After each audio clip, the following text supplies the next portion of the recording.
alegria poder estar aqui com vocês novamente.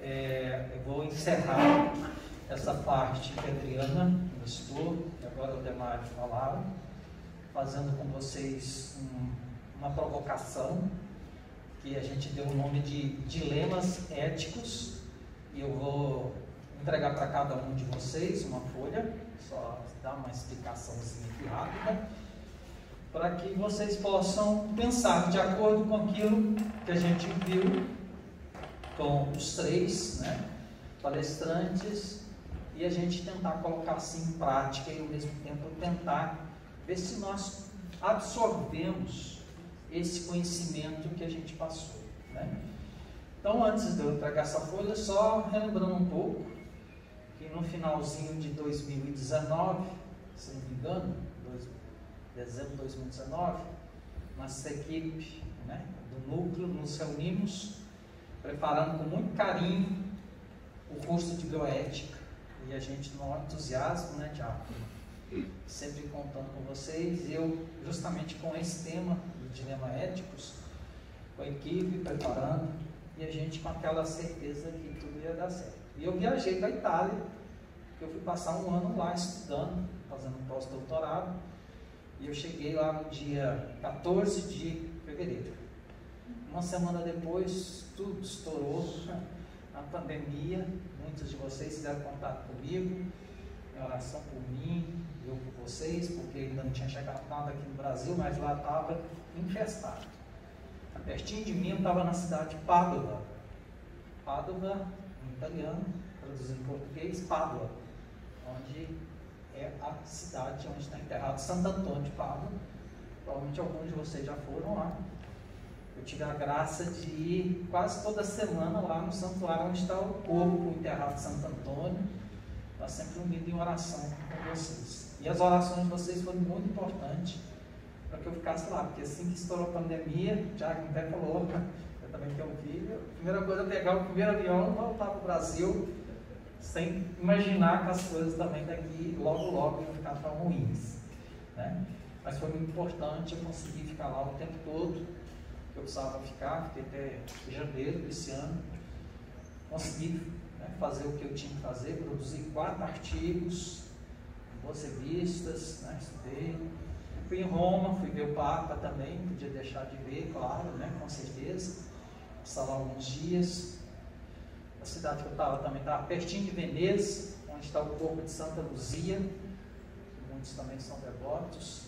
Enfim, a Itália tem realmente muitos santos, onde foi possível eu estive lá. Mas aqui eu tinha notícia que o curso foi, então, parado, cancelado, porque a gente tinha preparado com tanto carinho. E aí, coincidentemente, as coisas aconteceram para que eu voltasse e a gente desse continuidade nesse compacto, Então, parece que realmente era para poder eu estar aqui com vocês e a gente poder refletir, Então, isso é uma coisa que eu queria falar. Outra, então, vou pegar aqui a folha. Você, por favor, está aqui dentro da minha pasta. Quando você pega para mim, está dentro de uma pastinha.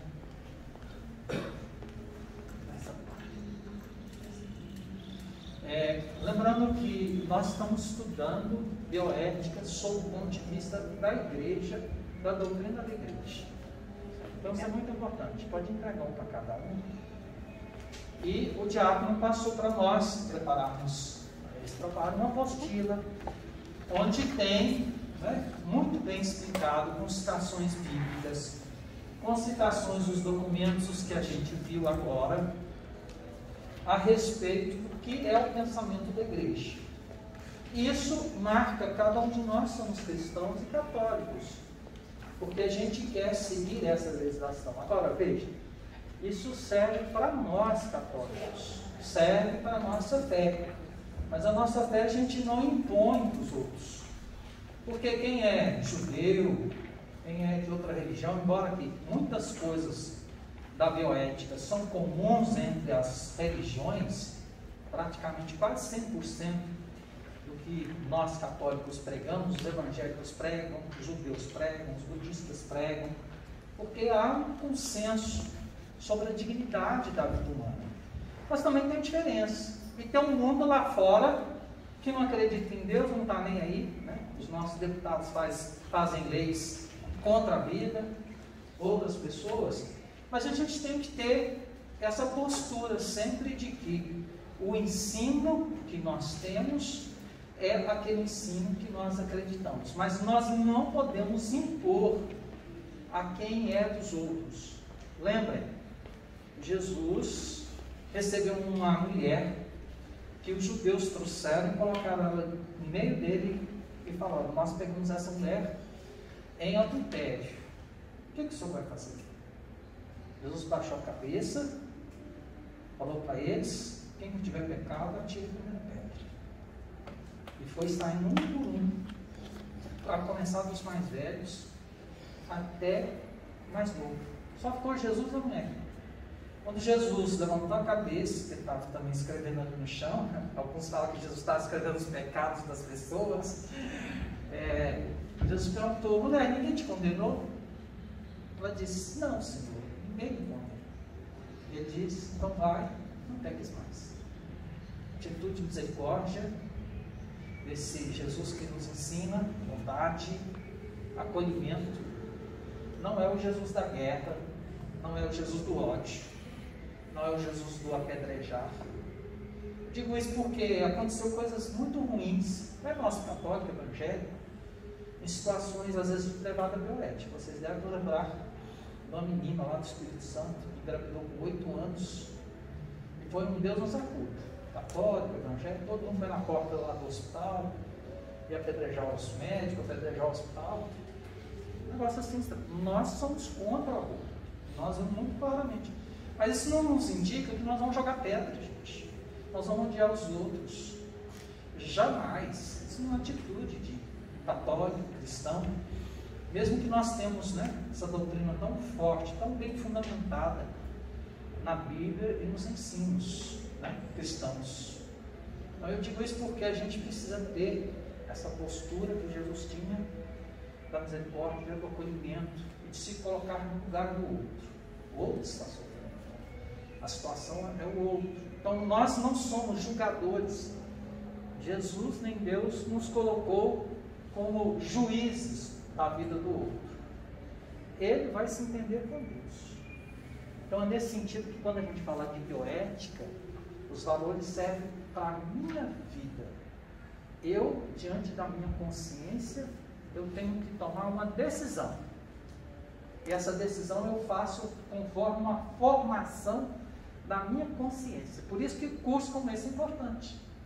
Porque eu estou formando a minha consciência para quando acontecer uma coisa na minha vida, eu saber como agir. Qual a decisão que eu tenho que tomar? Eu. Mas não vou impor para os outros qual a decisão que os outros têm que tomar. É uma coisa de consciência, formação, né? Então eu vejo, sei lá, esse caso dessa menininha foi muito triste, gente, muito triste. Eu sei que a menina foi vítima de um estupro, não sei se era do pai, do tio, um negócio mais louco, é um tio. Mas sem pé nem cabeça. Menina, é uma criança, né? A criança está sofrendo. Esse homem que fez um negócio desse, que é o todo errado. O errado da história é o homem lá. Não é a menina, não é o bebê que estava nela, né? Mas esse homem que realmente não tinha realmente um princípio formativo. Então, isso eu acho que é importante. Então, eu coloquei aqui 5 casos para agilizar. Quanto tempo que eu tenho? Só para poder eu saber, porque às vezes eu leio 20 minutos. Falei que é pouquinho. Para agilizar, eu vou ler os casos e nós vamos fazer em dupla. Eu vou pedir a Emília com a Olga. Socorro. Vocês duas vão ser a dupla, vocês vão comentar. Eu vou ver aqui, eu acho que eu vou passar um caso para cada dupla. E depois tem a outra dupla que é Betânia e Amparo. E depois o Marcos com Adriano. E depois o Manuel com Socorro. Isso. Então essas são as duplas.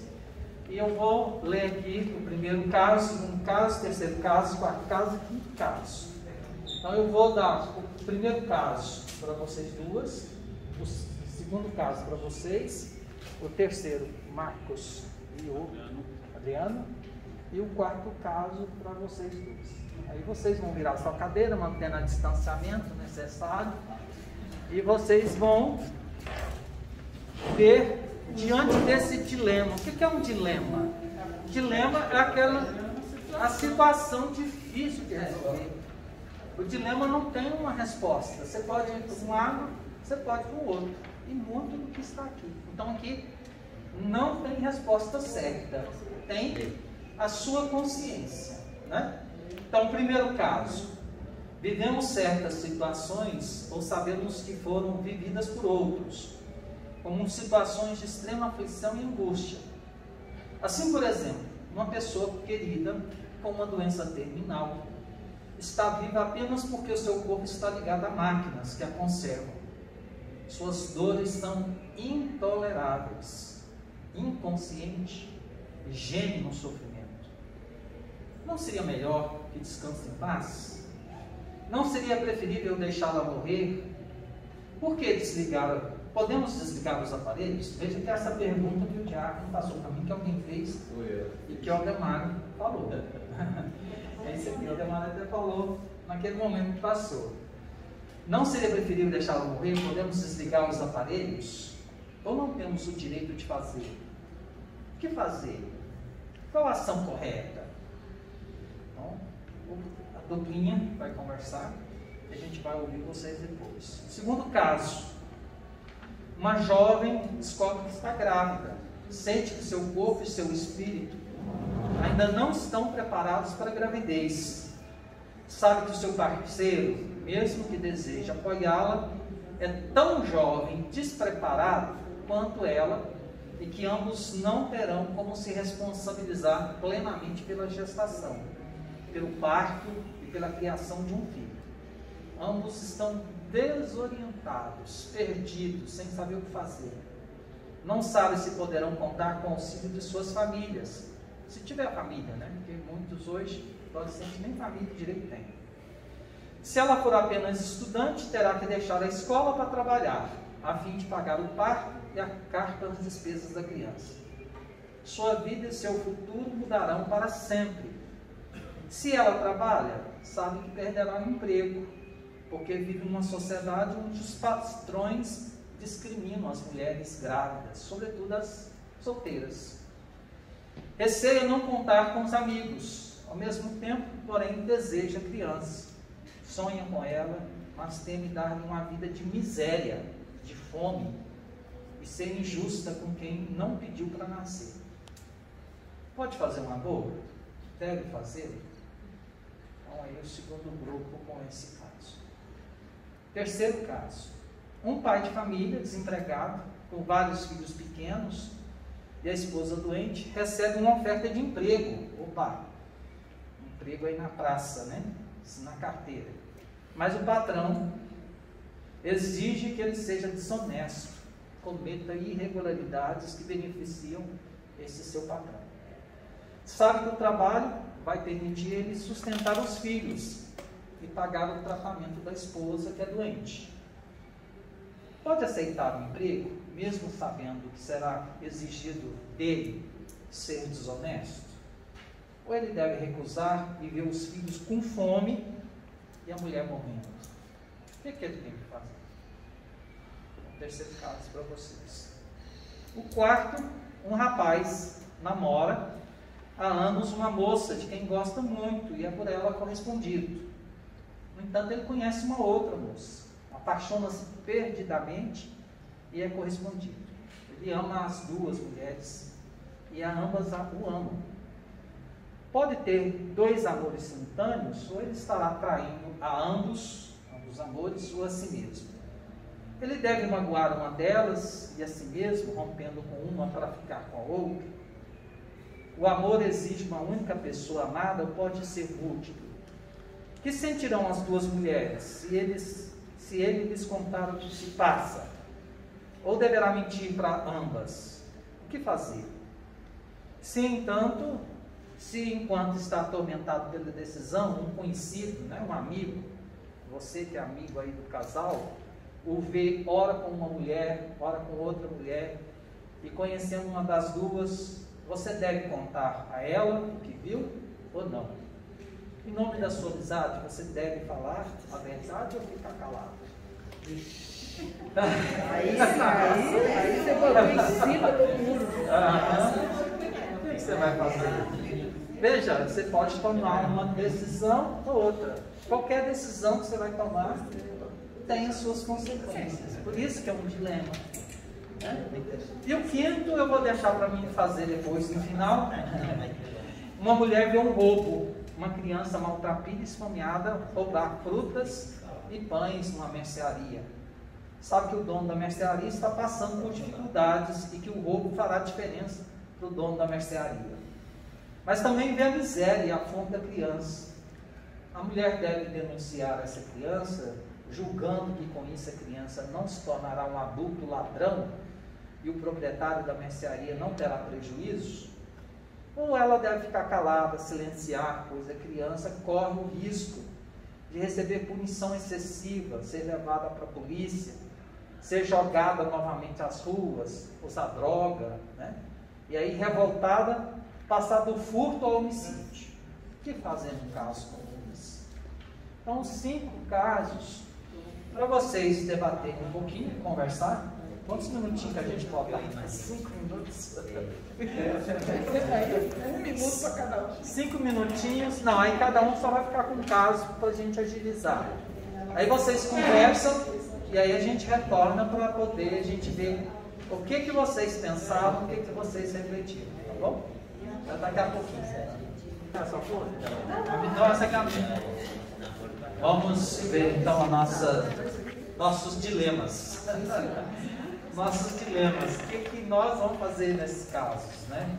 Então, o primeiro caso que está a Emília e a Socorro. Isso. O que vocês conversaram?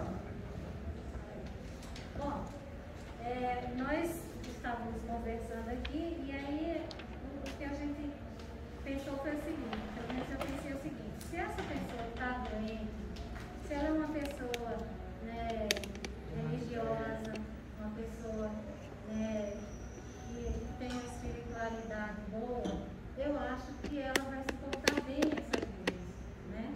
E que, bom, a gente concluiu que a eutanásia em hipótese alguma, né? E que o sofrimento, às vezes também, dependendo do que a pessoa pensa, não é a coisa pior do mundo. E aí a gente lembrou dos santos. Eles não sofreram tanto e, no entanto, eles tinham aquela alegria, mesmo no sofrimento, eles tinham alegria, né? Então, por que não aquela pessoa que está sofrendo ali, ela não ter esse sentimento também de, né, de achar que aquilo ali não é a pior coisa do mundo? Tem muita gente sofrendo muito mais, né? E que o sofrimento também não é uma coisa assim que você fala, não posso sofrer.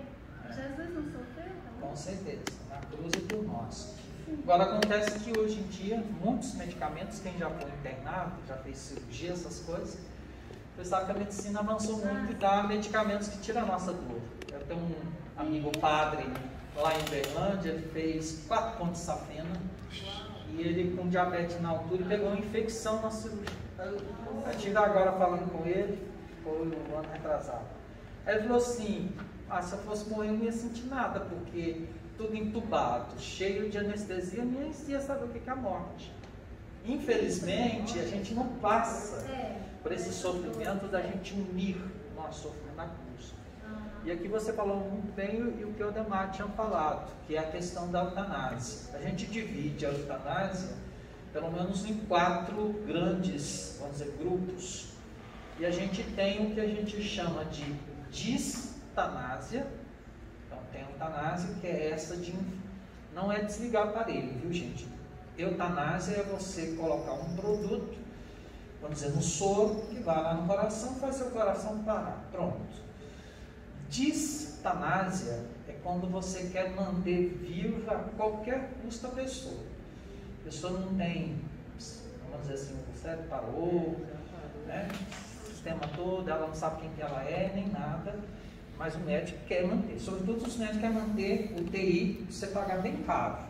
Porque depois o preço... Porque ninguém de nós, né, tem uma lei na bioética assim, nós não precisamos manter a vida natural, ordinária, através do recurso extraordinário, sobrenatural. Então, nesse sentido, né, a gente não tem obrigação de estar ligado aos aparelhos. Agora, é difícil, família, uma pergunta vez, aceitar isso, porque em geral os médicos perguntam, dizendo, ó, não tem mais esperança de vida. Ele vai ficar aqui vegetando, vai ficar anos e anos. Qual que é a decisão que a família dá? Até brinco com meus alunos, né? Porque quem tem que tomar essa decisão é o cônjuge, em geral. Então, assim, seja muito amigo do seu cônjuge, porque nessa hora ele é que vai tomar a decisão importante na sua vida. Né? Então, assim, esse momento é um momento, e quem tiver que tomar a decisão, seja médico, é tomar com a consciência que você fez o melhor para a dignidade. Gente, nós nascemos com dignidade, todos nós queremos morrer com dignidade. Isso, guardem, também uma lei, uma norma. Nenhum de nós precisamos nos submeter a coisas de outro mundo, de outras coisas, né? Não sei se vocês já foram em UTI, já viram, né? Mas enfiam em tudo que é buraco que você tem, para poder ver se você continua vivendo. Inclusive, intubação é uma coisa meio agressiva. Né? Muito traumatizante. Agressiva, né? Então, assim, situações, mas é aquela história, consciência. Isso que você falou, eu acho que representa muito bem. Nosso sofrimento tem que ser unido ao sofrimento de Cristo, da dor, né? Que Ele passou e para nossa salvação. Eu acho que realmente isso é um bom princípio nesses casos para a gente poder tomar. Aí eu não falei da quarta, né, forma de eutanásia, a gente chama de mistanásia. Mistanásia é quando o poder público não permite que as pessoas tenham um tratamento digno. E as pessoas morrem nos pronto-socorros, morrem nas portas dos hospitais, porque não tem leito, não tem cama, não tem tratamento, não tem medicamento.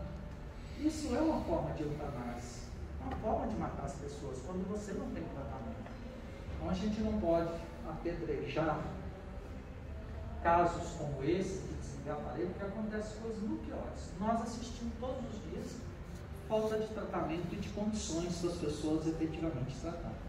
Então, eu acho que a reflexão de vocês, né, sem ter uma resposta segura, certa, mas é isso mesmo. Vamos ver o segundo caso. Merece anexar, né? Porque eu também acho importante essa colocação que ela fez em relação às duas coisas. E hoje em dia, assim, eu já orientei 3 alunos, 2 enfermeiras, sobre cuidados paliativos. Cuidados paliativos é quando a pessoa está desenganada. A gente usa essa expressão, mas a expressão é feia, não é boa. Mas assim, não tem mais tratamento. É aquilo que o Ademar está falando. Então, aqui em Brasília tem um hospital de apoio, lá no final da Asa Norte, vocês conhecem, mais no Hospital de Ceilândia. Lá tem uma médica, uma psicóloga, que é uma nossa, que trabalha com cuidados paliativos. Cuidados paliativos é isso, é para tirar a dor, mas preparar a pessoa para esse momento realmente de um encontro com Deus.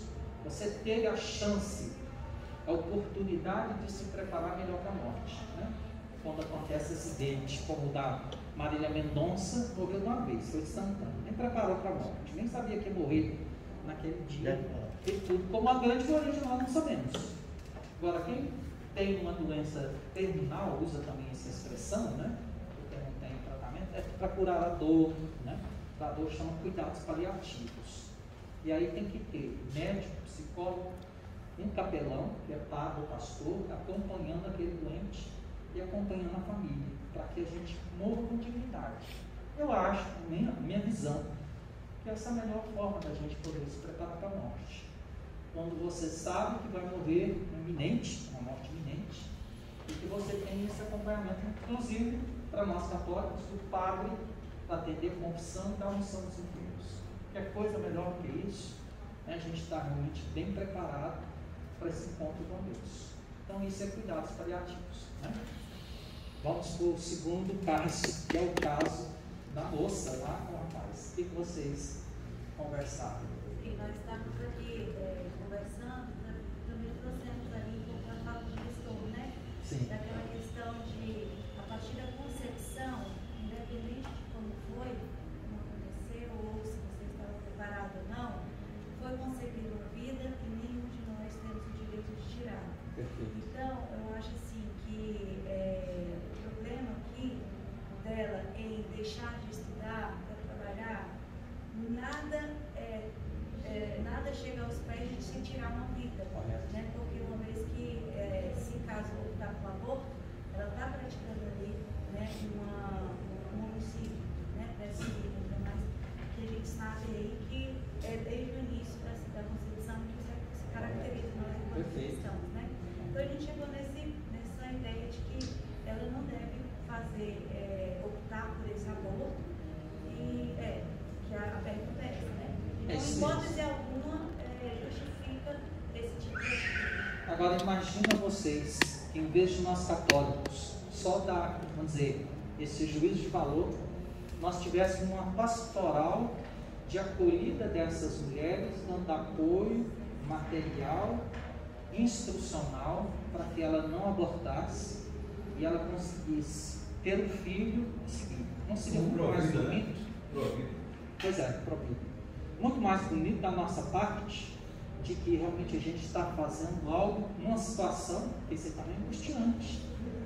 Né? Vocês são jovens, tem experiência, maturidade. Né? Isso. Não tem com quem conversar. Agora imagina se a gente tem uma estrutura pastoral da igreja. Acolhe, conversa, dá maturidade, procura ajudar materialmente, para que ela efetivamente siga a sua vida com o seu filho e tudo. Eu acho que deveria ter em cada paróquia uma espécie de professor. Quem der um pouco para alguém que estiver nessa situação, isso não existe, mas quem é que sabe que existe? Praticamente pouquíssimas pessoas. E outra, quando aparece a imprensa que a gente detesta, só fala que a igreja é contra o aborto, mas não fala da ação positiva que nós fazemos e que nós queremos acolher essas pessoas. Gente, nós não estamos pegando pedra de algumas pessoas. Quando nós defendemos o aborto, e aí aparece cartaz, nós estamos defendendo a vida e nós queremos a vida em plenitude. É isso que a gente defende. Agora, nós temos que ter essa estrutura para poder acolher, porque, infelizmente, se a gente for fazendo levantamento, as pessoas que têm maiores propensões de fazer esse tipo de aborto são jovenzinhas, adolescentes, que é os números que às vezes apresentam para nós. Não é gente madura que está passando por isso. Por que são jovenzinhos? É justamente a imaturidade, a falta de experiência, né? Essas circunstâncias todas que nós estamos vivendo.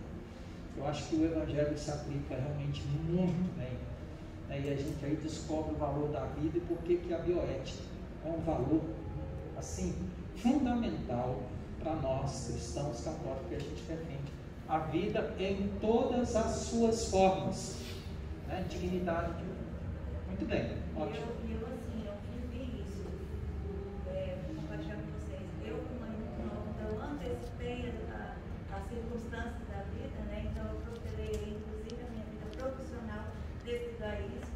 Já minha prima, que em período curto de tempo entre eu e ela já interrompeu a vida dos bebês que ela estava esperando. Então, foram duas situações muito próximas, minha prima de primeiro grau e eu optei em arcar com as consequências e aquele pensamento, né? Porque eu sou de família cristã, sempre fui criada sobre os valores divinos de Deus, e assim, Deus fez com que eu confiasse nele que tudo ia se resolver. Tá certo. Queria me dar condições de criar a minha filha. Hoje, graças a Deus, estudo em uma escola boa, sou formada, né? Então as coisas foram proteladas, mas aconteceram. Aí, por outro lado, né, sua prima ou quem fez aborto, nenhum de nós podemos condenar as pessoas. E para o pecado do aborto tem confissão e a pessoa é perdoada. Se tivesse comunhão. Então, assim, a gente não vai botar uma estrela na testa da pessoa e na igreja dizer, ó, aquela lá que abortou, ela está condenada, já está lá no inferno queimando. Ninguém de nós pode fazer isso. Ninguém tem esse poder. Então, é um pecado grave, mas é um pecado que tem perdão, certo?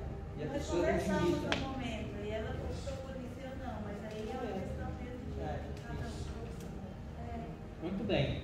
Vamos para o terceiro caso. Então, Marcos, Nesse caso aqui foi um consenso imediato, né? Que deveria recusar o emprego. O senhor até nos ajudou a responder. O senhor pediu para nós anotarmos, né? Que a gente nasce com a dignidade e devemos morrer com a dignidade.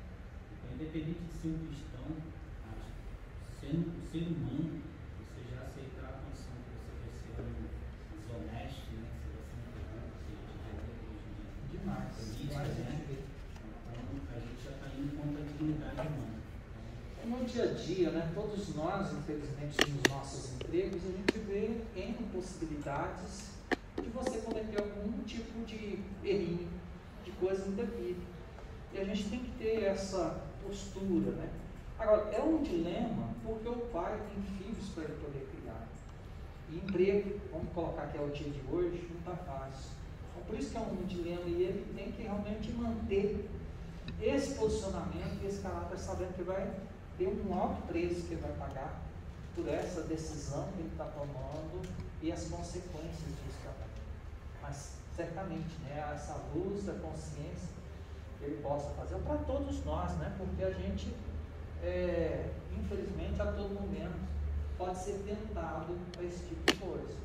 E aí a consciência, é isso que eu estou falando com vocês de dilema. Porque vai acontecer com qualquer um situações semelhantes. E aí, naquele momento, você às vezes não tem nem o momento de pensar. Você tem que tomar a decisão de choque, de queima-roupa. E aquela queima-roupa é que você, lá na sua consciência, você formou e você decide: não vou aceitar isso tudo. Isso não é para mim, né? Nessa situação. O quarto caso, então, o que vocês falaram? Sim, eu entendi o seguinte, que a respeito desse rapaz, né, que já namora essa moça há muito tempo, né? Assim, eu acho que nessa história toda aqui, não sei se vocês perceberam, mas está todo mundo confuso, né? Todo mundo A muito... esposa, o rapaz, a gente que é amigo deles também fica confuso. Porque se você conta para um, você pega o amigo. Então, vai falar que você está mentindo. E aí está todo mundo muito confuso aqui, né? As mulheres teriam que tomar uma posição, né, também, em relação a tudo isso aqui. Então, aí as perguntas aqui, aí a gente decidiu, né, seu Emanuel? No sentido que pode ter dois amores simultâneos ou estar atraindo a ambos e a si mesmo. Sim, eles podem ter dois amores simultâneos ou estar atraindo a ambos e a si mesmo. Sim, eu acho que sim, ele está atraindo a ele mesmo e as duas moças. Não está sendo sincero com ele, nem com as moças. Sinceramente, não, mas sim, qual é o seu sim? Qual é o sentido do seu sim? Eu não entendi. Sim, que ela falou assim. Ele falou, a pergunta é assim: pode ter dois amores simultâneos ou estar atraindo a ambos e a si mesmo, né? É sim ou não? Que é isso que a Adriana está perguntando. Porque a resposta está dizendo muito mais não pode. Não pode. Então sim. É isso que ela não entendeu. Não pode. Não pode. Então, eu acho que, resumindo assim toda essa história, esse rapaz, ele assim, desde o início, ele não tem um valor logo no início do namoro. Porque eu acho que a partir do namoro, né, é que já se começa a formar todo esse valor de fidelidade, né? Porque já pensou se esse rapaz, né, ele chega a casar, né? E aí depois realmente ele vai ser infeliz com uma com outra. Então, eu acho assim que... Esse, para mim, dos casos todos é o mais fácil, porque a gente sabe da unidade e indissolubilidade do casamento, né? E a gente realmente se posiciona. Agora, se a gente é amigo ou das moças ou do rapaz, e você tem que contar um outro, aí complica tudo, porque você entra como quarto da história, você quer ser o moralista, né? Ou seja, aquele que vai dizer, eu, Vicente, né? Aí vocês sabem. Eu falar a verdade, eu faria vistas grossas, deixe eles resolverem o caso deles. Porque eu conheço muitos casos em que o amigo vai lá, o fulano está assassinato, aí depois ele se resolve lá e fica inimigo de mim. Entendeu? Eu é que vou pagar o pato depois da amizade. Então, assim, eles se entendem lá. Me deu isso. Agora eu achei tudo isso muito, todos os personagens muito confusos. Né? Eles não têm, né? Não se resolve. Não se resolve. Eu acho que a gente, enquanto amigo, então fica já preparado para amparar caso ocorra.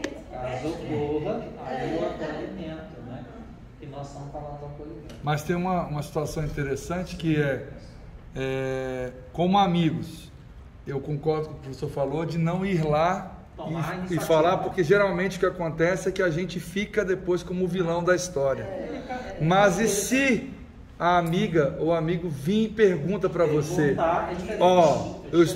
alguém me falou, você sabe de alguma coisa? E aí, você fala ou não? Aí nós temos que falar a verdade. Falar, sim, eu fiquei sabendo. É diferente de você ir até lá falar do que a pessoa te perguntar. Exato, É ruim. Porque eu chegaria no rapaz. Eu ia falar para ele. Eu não ia chegar para pessoas brasileiras, para elas fossem minhas amigas. Mas para ele eu ia dizer: o que você está fazendo? O que você quer da vida? Ou fazer igual nos filmes que a gente fala, né? Se não contar, eu conto. Se não contar, Bem, o quinto e último caso, eu falei que ia ficar comigo aqui, porque a gente acabou não tendo mais outra dupla, né?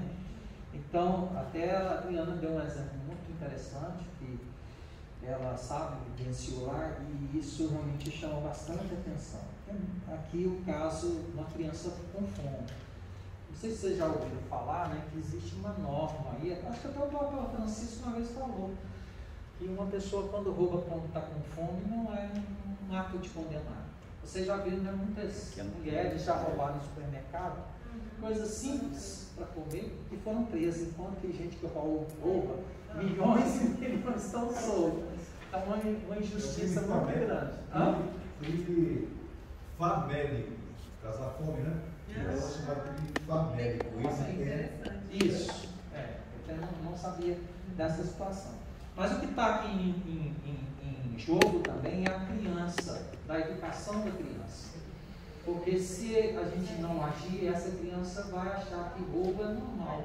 É aquela história que quem é pai, quando o filho traz um brinquedinho, um objeto estranho para sua casa, e você faz vista grossa, e não faz o seu filho passar pela vergonha de ir lá e devolver, para ele nunca mais fazer, e você, não, que gracinha, é um brinquedinho, faz isso, faz para você ver amanhã, né, já está trazendo um milhar de outras coisas e achando natural você pegar objetos dos outros. Então, diante desses casos, muitas vezes a gente tem que ter uma radicalidade, mas o que está em vista é justamente a criança, que é o que a Adriana contava para nós, o traficante lá no Rio de Janeiro, viu? Eles eram crianças, né? Adolescentes. Roubaram um botijão de gás, né? Lá perto do morro, e o próprio traficante, que era dono do depósito de gás, chamou as crianças e vocês vão ter que trabalhar para mim para vocês poderem pagar esse salário. Não vou contar para a mãe de vocês não, mas aprenda a lição. Então, assim, é educação, né? Porque aqui a gente está preocupado justamente com isso. A gente não quer ver uma criança como essa ser espancada pela polícia, como a gente vê por aí, ser presa e depois aprender o caminho de roubo, assassinato. Ou seja, a gente perdeu uma criança que é inocente, às vezes tem nem ideia, está com fome, a barriguinha dela está doendo de fome. Não sei se alguém já passou fome, mas se tiver, sabe que está com fome. A gente não fica bem desorientado. Então, quer dizer, a gente se coloca no lugar do outro para sentir as dores do outro. E isso também é uma questão de bioética, sentir com o outro. Eu acho que foi sempre uma atitude de Jesus, que é isso que eu falava com vocês no início, compaixão. O que é compaixão? Sentir com o outro, né? Sentir as dores do outro. Então, é a gente se colocar no lugar do outro, porque bioética é muito mais vivência do que a gente dizer o que é certo e o que é errado. A gente tem que ter essa postura para a minha vida. Eu acreditar na doutrina, né, da igreja, que nos ensina qual é o comportamento esperado. Agora, sabendo que todos nós somos falhos, né? Todos nós somos cristãos, a gente não ficar com peso na consciência de remorso, de culpa. Então, como nesse caso que a gente falava de desligar o aparelho, né? Não, a gente tomou a decisão à luz da nossa consciência. A mesma coisa se aplica à questão quem fez aborto, quem usou anticoncepcionais, não está condenado pela igreja.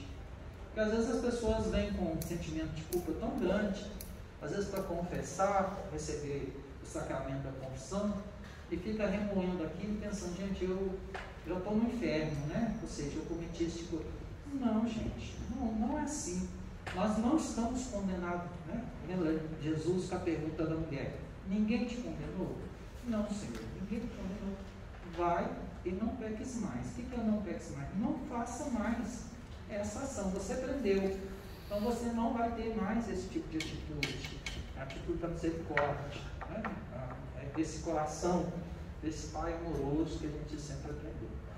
Então a gente fecha, né, o nosso curso compacto, né? Eu já posso dizer, o nosso curso compacto que a gente ia ver ao longo de 2020, né? A gente fecha o curso, que a gente queria dar essa satisfação com esses temas que a gente abordou aqui, né? Os 3 temas e esses dilemas éticos, para a gente poder seguir o nosso caminho de formação. Então, vou passar aqui para o Diácono, acho que tem um encerramento, não sei como é que você pensou. E aí as propostas, né, que a gente vai fazer, finalizar, terminar. Então, eu acho que a gente dá assim como missão cumprida nossa. Eu estou sempre vendo aqui, vocês são todos rostos conhecidos, que a gente já vem há tanto tempo juntos. E é tão bom porque a gente viu o crescimento de vocês. Então, por exemplo, só de eu ver as respostas que vocês deram, eu fiquei super feliz. Por quê? Porque vocês absorveram aquilo que os 3 palestrantes falaram, aquilo que a gente vem trabalhando ao longo desse tempo, esses anos de formação. Não sei se nós já estamos no 4º, 5º, 6º ano dos Começou cursos. Em 2016. 16, então. Estamos indo do 5º, 6º ano. Então é um bom tempo de formação. E nós estamos, e isso está justamente frutificando, que eu acho que é isso. Da minha parte, está ok.